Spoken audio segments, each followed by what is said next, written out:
Dans cette file de détenus libérés, une figure a rassemblé de nombreux journalistes. Victoire Ingabire a pris quelques minutes avant de s'adresser à eux, le temps de remplir l'autorisation de sortie de sa prison de Kigali et de digérer sa surprise.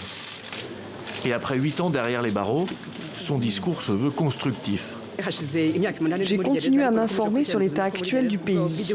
Le pays se développe et je suis convaincue que nous pouvons faire beaucoup plus de choses en étant unis. Je n'ai aucun doute sur le fait que les gens puissent avoir des divergences et des points de vue différents.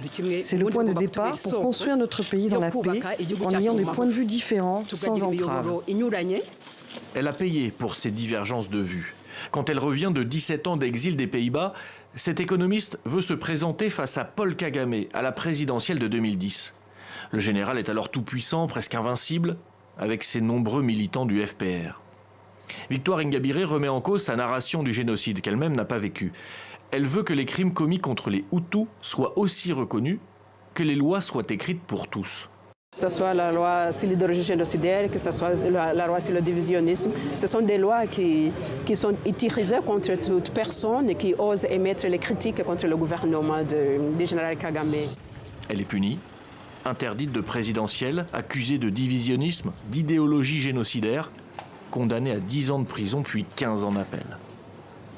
Avec Ingabire et plus de 2000 détenus, le chanteur star Kizito Mihigo est lui aussi sorti ce samedi. Il avait été arrêté en 2015.